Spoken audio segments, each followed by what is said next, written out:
You probably heard the saying, too good to be true, and the Better Business Bureau knows all too well about scams that tend to trick people, hoping that too good of a deal is real. Lane Montz with the BBB is with us this afternoon with a warning about what's going around right now. It never stops, does it? It never stops. Lane, good to see you.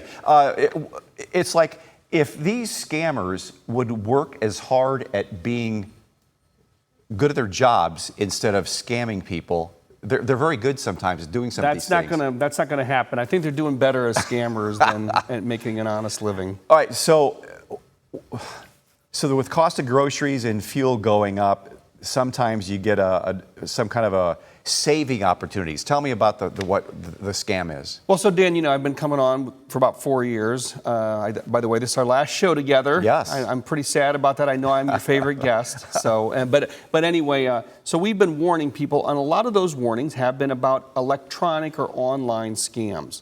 And of course, we're not the only organization doing that.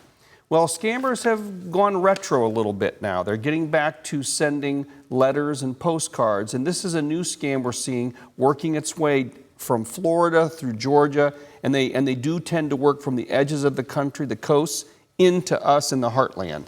So this is a postcard that tells people that they have won some vouchers to groceries and gas. Well, we know groceries and gas prices are up, so these look pretty attractive.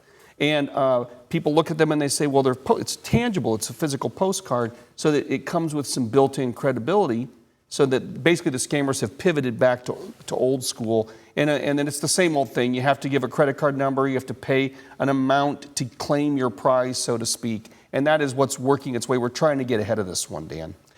It never ends. What are some things to look out for? My first thought is like, okay, if you're sending out a postcard or a letter or something, people tend not to trust some things they see. They're aware of scams on the internet, but you wouldn't think there'd be a scam through the mail. Well, of course, 20 years ago, that was what there was. You know, that was scams in the mail. If you get something in the mail, a postcard, a letter saying you can claim credits on groceries or credits on gas, I'm just going to tell you that's a scam, right? You can check it out. You should check it out. You should vet it.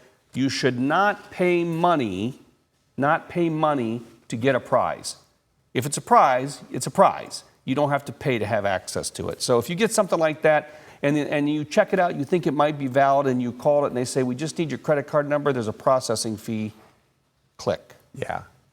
Also, research the companies independently. So sometimes you need to go online probably and do this. Yeah. But if there's a company that sends you something, like, you might want to check it out. Yeah, and even if you do check it out, if they're going to go to the trouble to print postcards and pay postage and mail those out, they might have gone to the trouble to create a fake website. I really just want to say once again, if you get something that says you have won or you are entitled to grocery credits or gas credits, right now, that is a scam, and you will confirm it at the point when they ask you for financial information. Okay, give it the latest on the Torch Awards. This is an annual event that you have. Talk about that. Yeah, Torch Awards every year. We try to track down and honor businesses of high integrity that are conducting themselves honestly and ethically, and people can nominate businesses. That closed June 30th. Those nominees can submit entry packages. That closed July 31st. We had a bumper crop this year, by the way, almost twice what we normally get. All 80 of those are now in the hands of our community judges. So we should be able to announce the finalists at least by the end of the month. And there are different levels, different kinds of companies? Well, actually, we have 24 counties. People don't always know that this BBB has a lot of counties. So we broke it up into territories: Defiance in the western counties, Sandusky in the Erie Shores, Lima, and then large, and then nonprofit. So we're going to have 9 categories this year. And that's good because we got the most number of entries we've ever had. An idea of the categories? What kind of categories do you have? Small Lucas County, medium Lucas County, large, nonprofit, Defiance in the western counties, Lima in the southern counties, Hancock and Wood County, that's a pretty strong area, and Michigan. So I think somewhere in there will be 2 finalists and 1 winner. But nonprofits and the regular companies are separate? Yeah, Yeah, we don't like to have Sure. them compete against each other. They're very different that way. And the BBB's been around a long time and does such great work making sure all the good companies bond together and have some standards in their business practices. We do. That's our whole purpose, yeah. And we're going to have a little event down at the Toledo Toll House, and we'll invite you, even though I know you'll be retired, so to speak.